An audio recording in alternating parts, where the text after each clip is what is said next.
The date is December 19th, 2012, and it is Weird Build Wednesday here on your daily dose of D&D.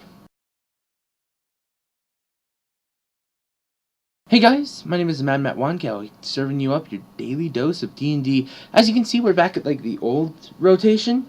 Same location, just a slight rotation. Because my new computer doesn't want to record webcam video with sound through the programs that I found that were working like 2 days ago. So that's why there was no video yesterday. That's why we're back over here. I need to go and get that troubleshooted. And hey, look, it's like midnight. And I need to go to bed. So, yeah. Anyway, today on our, for our weird build, we're gonna do one that I've actually played, which is kind of unique for a lot of my builds. And that I guess we're not technically playing, but I've done a lot of work with in getting it, a couple iterations to getting it where I wanted. What I wanted out of a character was I wanted someone who was like Captain America, who used a shield. And I normally wanted it as a throwing weapon, and so I talked my DM into giving me a throwing shield. And he was giving me more than I really wanted with it. But then I found this little trick feat out, and it's pretty cool. It uses one superior weapon and one feat to make it basically work. And then there's a lot of stuff that you do to like sweeten the deal. The superior weapon is called a spiked shield, and it is a shield that it counts as an offhand light-bladed weapon. The feat is a barbarian feat called hurl weapon, which allows you to take a offhand weapon and treat it as if it was a heavy thrown. And so suddenly, the barbarian can pick up a shield and toss it at the person because it's got a spike on it, or made of spikes, or however exactly you want to distinguish it.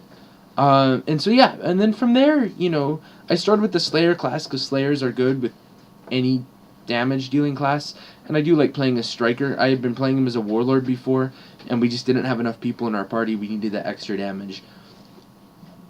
So I built him up as a Slayer.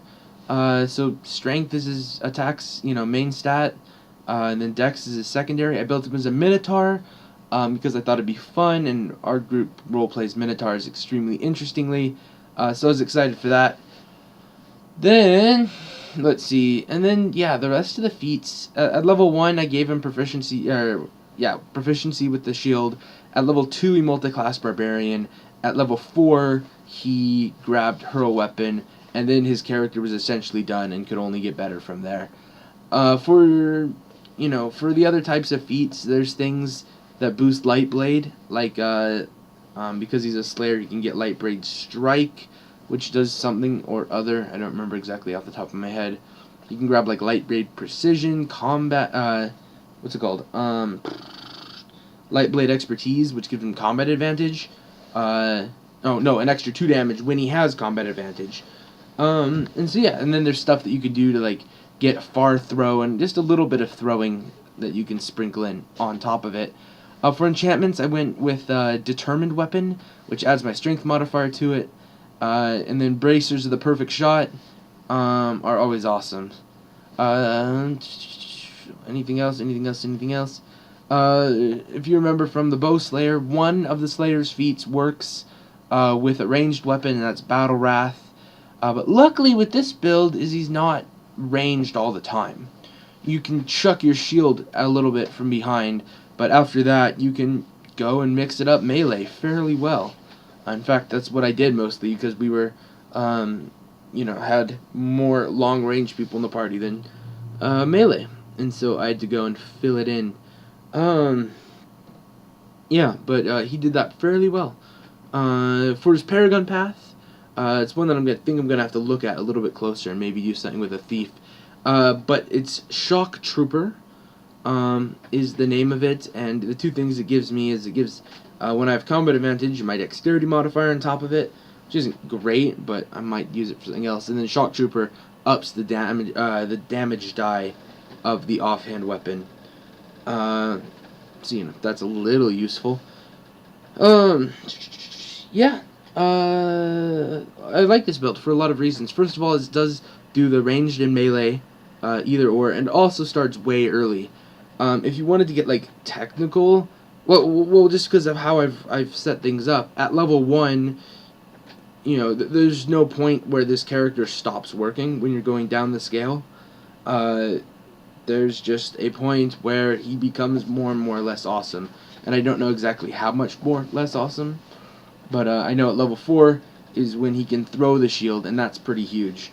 So I wouldn't play him to level 4, maybe level 6, because level 6 then you get light blade expertise, and you can throw things more accurately and with a little bit more damage.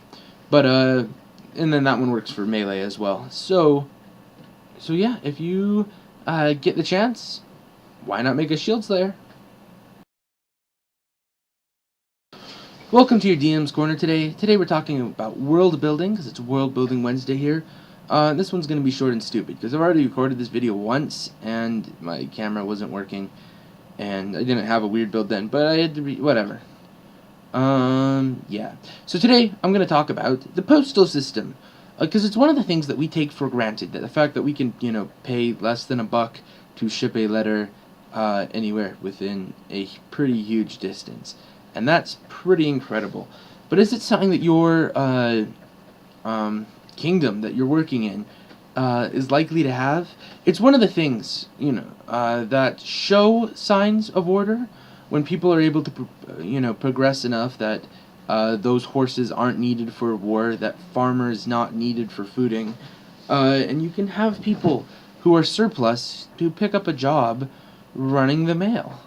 And so there's it's just an interesting concept when you're putting your towns together, because a lot of towns might not even have like a formal post office system.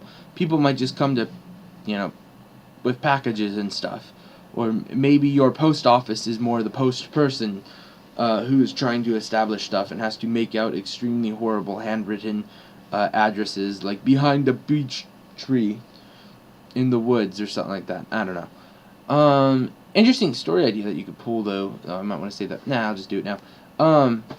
Maybe the heroes, to start like a level 1 encounter or campaign, are hired to deliver the mail to some crazy person that lives up the cliff.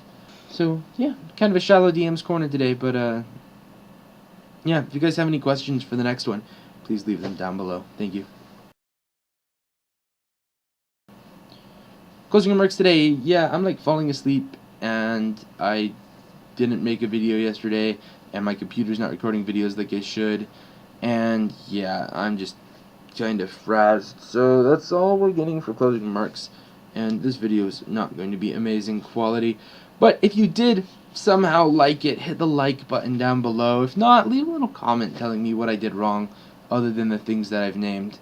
And I'll endeavor to fix it as soon as I can. Don't complain about the lighting either.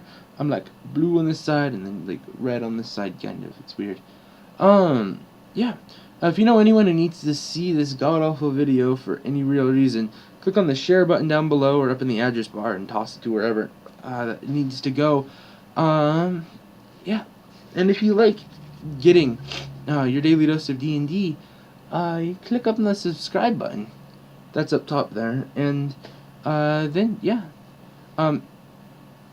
even more regular than the postman, I will come to your YouTube subscription box.